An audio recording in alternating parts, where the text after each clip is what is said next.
Bienvenue dans ce webinaire du mois de mars sur l'utilisation des services web dans ArcGIS Pro et ArcGIS Online.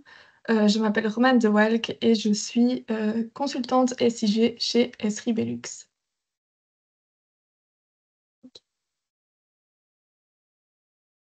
Alors, avant de commencer, je voulais juste rappeler que ce webinaire est enregistré et que vous pourrez le retrouver par après sur la chaîne YouTube de Esri Belux.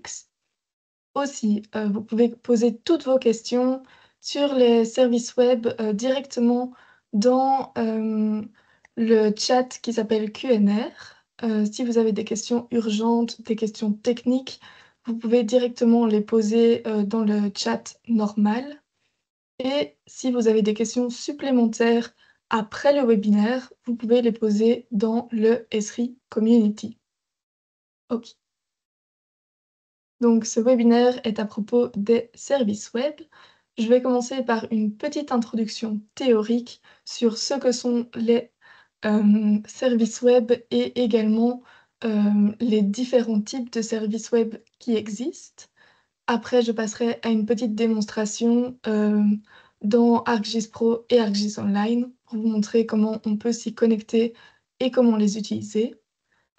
Après ça, je vous montrerai quelques ressources utiles que vous pourrez utiliser par la suite et on terminera évidemment par une séance de questions-réponses.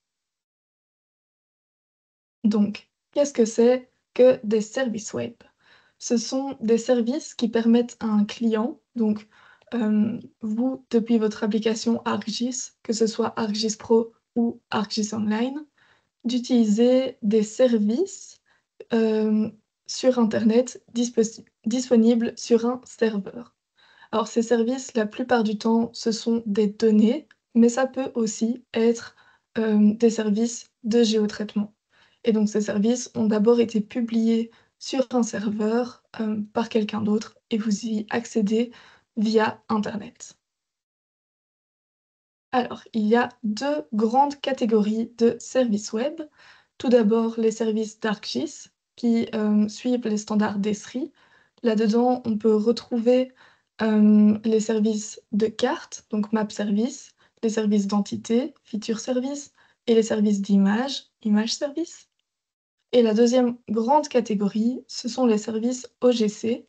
L'EGC, ça vient de l'Open Geospatial Consortium et donc, c'est quelque chose qui va établir des normes internationales pour les services web. Là-dedans, on retrouve les services, WMS, donc Web Map Service, et WMTS, Web Map Tiled Service. Ces 2 services, sont des services où c'est juste une image. On n'a pas accès directement, aux informations qui sont derrière.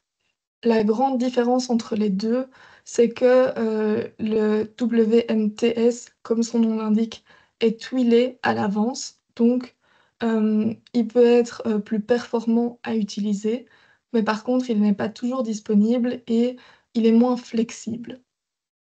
Hem et après, on rencontre aussi le WFS, Web Feature Service, que je vais vous présenter tout de suite. Alors la différence avec le WMS et le WMTS, c'est que le WFS, enfin avec ce WFS, on peut accéder directement aux informations des entités. Donc si je vais cliquer sur ma carte, j'ai accès à une pop-up. Hem, j'ai donc accès directement à l'information géographique et ça me donne plusieurs possibilités. Donc par exemple, je peux modifier les données. Je peux aussi les enregistrer de façon locale comme des tableaux ou des couches d'entités. Je peux créer des graphiques ou des applications web à partir de ces services et je peux aussi réaliser des analyses spatiales. Alors, je vais passer à ma petite démonstration pour vous montrer tout ça. On va commencer par ArcGIS Pro. Donc, dans mon ArcGIS, je peux venir dans l'onglet Insérer et cliquer sur Connexion. Ici, il faut aller dans Serveur et vous voyez que j'ai plusieurs choses. Donc, si je clique sur Nouvelle ArcGIS for Server, c'est pour me connecter à des services web d'ArcGIS. Sinon, pour les services OGC, j'ai ici des serveurs WCS, WFS, WMS et WMTS. On va commencer par le WMS. Ici, il me demande une URL. Je peux venir directement copier mon URL et la coller ici. Je n'ai besoin de toucher à rien. Je clique sur OK et je vois dans mon catalogue que j'ai un nouvel onglet Serveur avec mon WMS. Maintenant, si je l'étends, je vois que j'ai plusieurs couches disponibles. Je prends la couche Topo. Et en fait, ici, j'ai une couche qui représente la topographie de la Belgique. Je peux maintenant zoomer dessus. Ça prend un petit peu de temps. OK.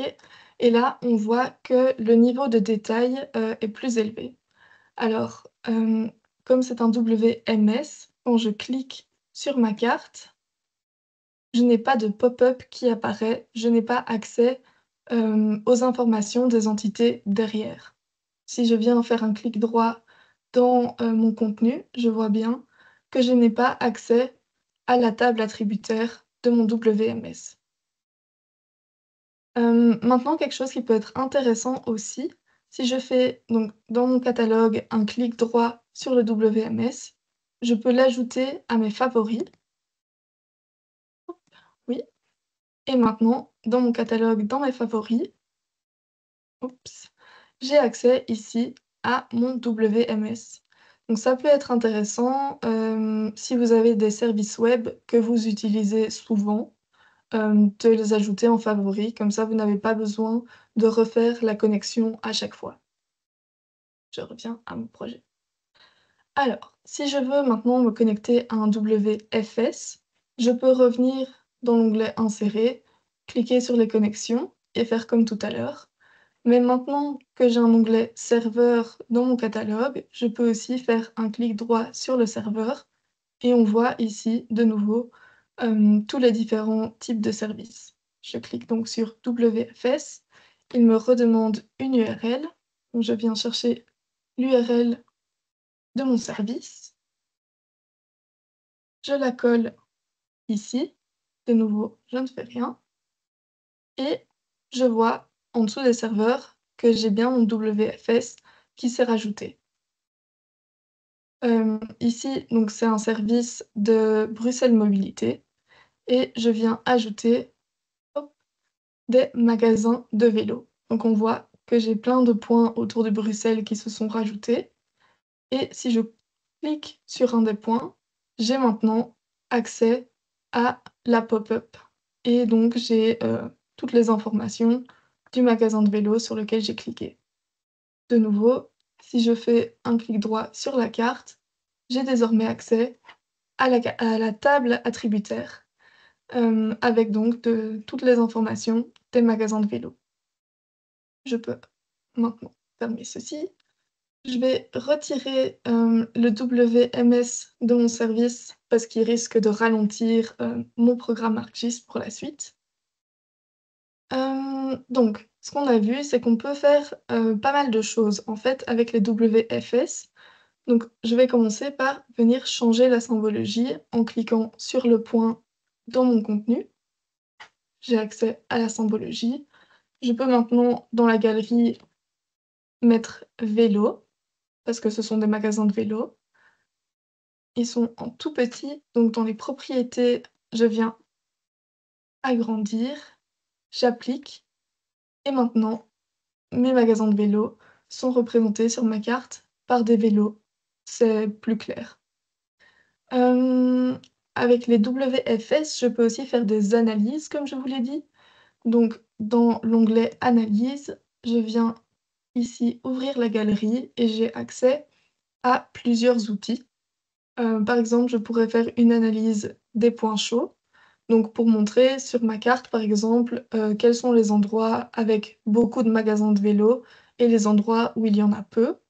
Mais ça va prendre du temps, donc je vais pas le faire dans ce webinaire. Je vais plutôt faire une zone tampon. Donc j'ai mon outil qui s'ouvre ici. Je peux mettre ma couche de magasin de vélo. Je vais faire une zone de 1 kilomètre autour de mes magasins. Je clique sur exécuter. Il me redemande une connexion au serveur, mais comme c'est un service public, il n'y en a pas besoin. Et voilà, j'ai bien mes zones tampons autour de mes magasins. Je peux retirer cette couche et ce qu'on a vu aussi en théorie, c'est qu'on peut faire des graphiques. Donc si je fais un clic droit sur ma couche, je peux venir créer un diagramme. Je viens créer un diagramme en barre et ici, j'ai juste à choisir à partir de quel champ je le crée. Donc je prends les municipalités de Bruxelles. Ça me compte le nombre total de magasins de vélo dans chaque municipalité. Ici, le graphique n'est pas très clair, donc je vais plutôt choisir de le trier selon l'axe des Y. Et on voit très clairement maintenant, il y a plus de magasins de vélo à Etterbeek, où il y en a 7. Et par contre, à Oudergem, Forêt et Saint-Gilles, il n'y en a que 1 à chaque fois. Voilà. Ça peut vous aider aussi dans votre analyse. Alors maintenant, si jamais vous voulez, utiliser ces couches, de façon locale et de ne pas être à chaque fois lié, au service web pour, travailler, vous pouvez aussi faire un clic droit sur la couche et dans les données, vous pouvez exporter des entités ou directement exporter la table. Donc on va commencer par exporter des entités. Il me le met ici, directement un nouveau nom, mais je vais plutôt l'appeler Vélociste Bruxelles. Et ici, si j'en avais envie, je peux rajouter un filtre. Par exemple, si je veux choisir d'exporter seulement les magasins qui sont dans la municipalité de Etterbeek, parce que c'est celle où on a vu qu'il y avait le plus de magasins, je viens cliquer sur OK. Et si maintenant je retire tous mes magasins de vélo, je vois que j'ai bien une couche avec uniquement les magasins de vélo à Etterbeek. Quand je reviens dans mon catalogue, si je vais dans ma géodatabase, voilà, je vois bien que j'ai une couche Vélociste Bruxelles, qui est la couche que je viens d'exporter. Alors, maintenant, si jamais vous voulez utiliser vos... Non, pardon, je vais commencer par faire autre chose. Donc ici, c'était assez facile parce que sur ma couche de magasin de vélo, il n'y a pas tellement de points. Mais maintenant, je peux utiliser une autre couche, qui est la couche des pistes cyclables. Hop, si elle veut bien s'ajouter. Alors ici, on voit, pas spécialement quelque chose de particulier, mais par contre, si je viens ouvrir ma table attributaire, je vois qu'il y a 3000 entités. Et avoir exactement 3000 entités, ça me semble quand même, un petit peu surprenant. Donc je peux venir, faire un clic droit, aller dans les propriétés et si je vais tout en dessous des propriétés, j'ai un onglet WFS et ici, je vois que le nombre maximal d'entités renvoyées est de 3000, ce qui est ce que je trouve ici dans ma table d'attributs. Alors si je viens changer les 3000 et que je mets plutôt 5000, ça charge et je vois dans ma table d'attributs que j'ai maintenant 4218 entités. Donc voilà, ça peut être intéressant si vous avez des couches avec beaucoup d'entités, de venir jouer avec ce paramètre pour être sûr, de toutes les afficher. Alors, ici, donc on doit le faire manuellement pour une couche, mais si j'ai envie, je peux aussi venir faire un clic droit directement sur mon service, aller dans les propriétés et ici, dans les paramètres de requête personnalisée, je peux ajouter un paramètre qui s'appelle Max Features et je le mets maintenant à 6000 pour voir la différence avec avant. Je clique sur OK et si je viens rajouter une nouvelle fois ma couche avec les pistes cyclables et que je vais voir dans ses propriétés, je vois que maintenant le nombre maximal d'entités renvoyées est de 6000. Donc, allez jouer directement avec les paramètres de votre service, ça peut être utile, si vous avez plusieurs couches qui ont un très grand nombre d'entités.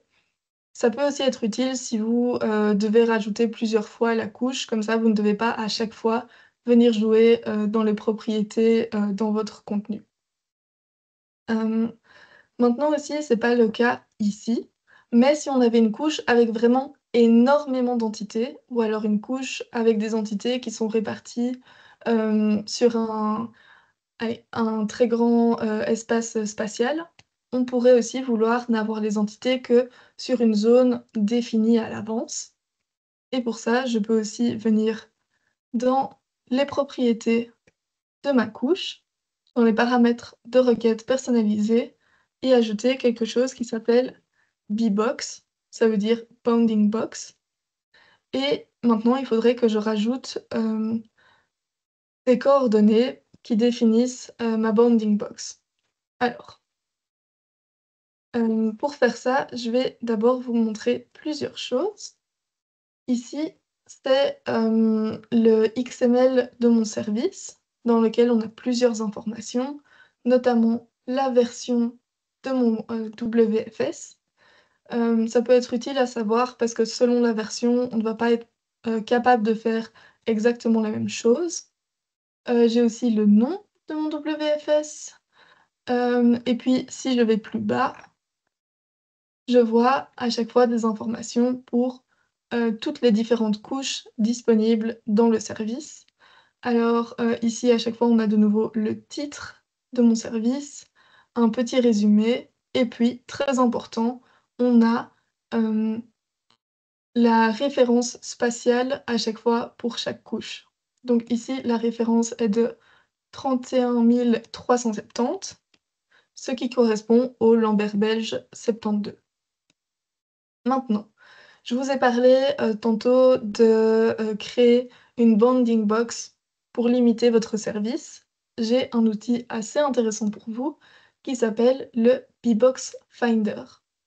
Si maintenant je zoome sur ma zone d'intérêt, qui est Bruxelles, je peux par exemple venir créer hop, je peux créer un polygone autour, de la petite ceinture de Bruxelles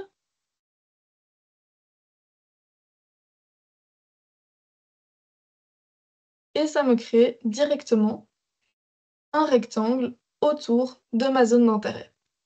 Alors, très important, avant de prendre les coordonnées, je mets les coordonnées exactes, de mon service et puis ici, je n'ai plus qu'à cliquer sur l'onglet avec les bonnes coordonnées et je viens copier les coordonnées de ma bounding box. Je n'ai plus qu'à la coller dans mes paramètres. OK. Et si je rajoute une nouvelle fois mes pistes cyclables, je vois bien qu'elles sont limitées à la zone d'intérêt, que je viens de définir par ma bounding box. Donc voilà, ça c'est intéressant quand votre zone d'intérêt est limitée et que vous n'avez pas besoin d'avoir toutes les données. Hem, une autre chose qui peut être intéressante, on l'a vu tout à l'heure, donc dans les propriétés du WFS, ici, il y a 2 modes de connexion. Le mode par défaut, c'est capture d'écran. Ça veut dire que toutes vos données vont être chargées en même temps sur la carte. Mais de nouveau, si vous n'avez besoin que d'une petite zone d'intérêt, qui correspond juste à la fenêtre actuelle, de votre carte, vous pouvez les demander à la demande et là, ça ne chargera que les entités qui sont actuellement dans votre fenêtre, de carte. Par contre, pour utiliser ça, il faut que votre service soit au-dessus du 1.0.0, ce qui n'est pas le cas pour ce service-ci, mais je trouvais ça intéressant, de vous le dire, déjà. OK. Maintenant qu'on a un service dans ArcGIS Pro, on peut aller voir aussi comment utiliser les services dans ArcGIS Online. Mais d'abord, je vais vous montrer une première façon d'avoir ce service dans ArcGIS Online. Je vais revenir à mes pistes dans Bruxelles. Je peux venir les partager. Je les partage en tant que couche web.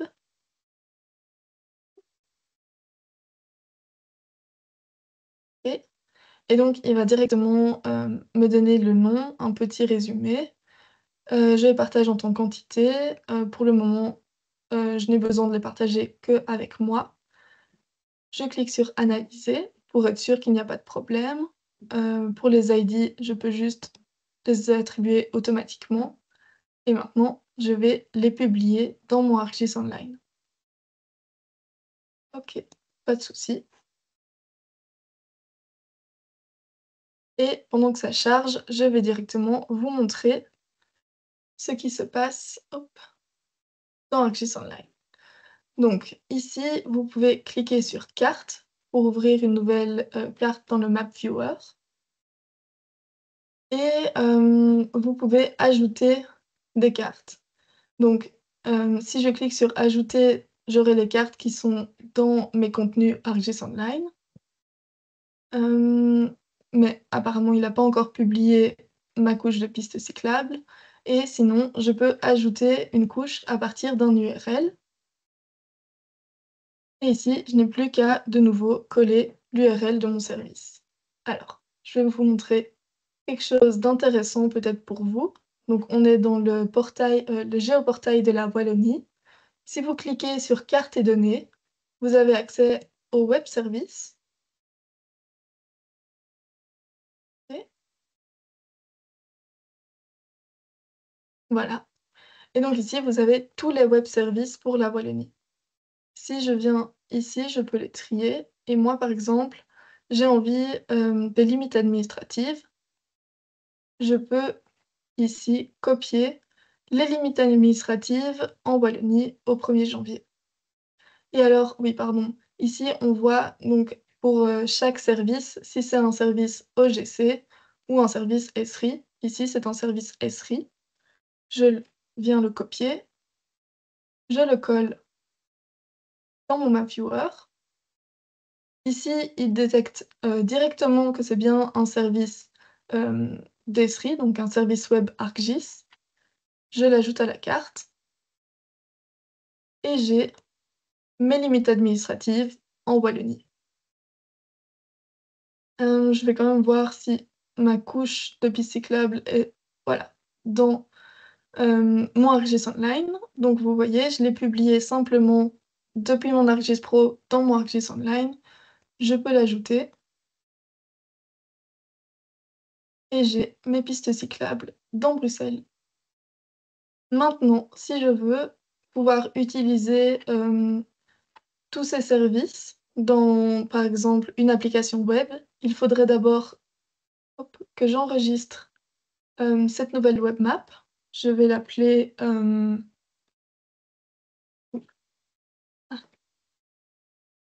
limite administrative.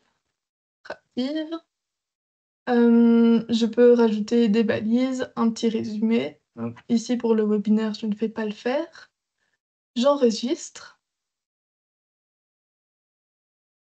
et maintenant, je vois que je peux cliquer sur, hop, ici, «Créer une application» et donc je peux directement créer une application avec cette web map. Je pourrais choisir Instant App, Experience Builder, Story Maps ou le dashboard. Donc disons que je crée un dashboard.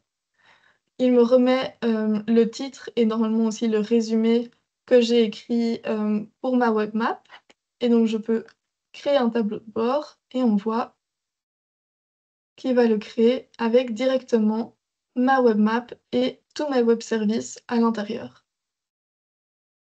Voilà. Maintenant, si je reviens à ma présentation. J'ai préparé pour vous donc différentes ressources utiles. Donc il y a le lien du Bbox Finder, euh, si jamais vous voulez créer des bounding box autour de vos services. J'ai aussi des liens sur l'utilisation des WFS dans ArcGIS Pro, ArcGIS Online et ArcGIS Enterprise.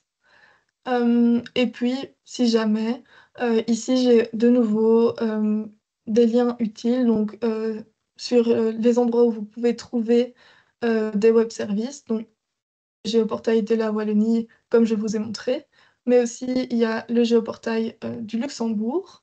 Ici, dans l'hygiène, c'est pour avoir le WMS que je vous ai montré au début de ma présentation.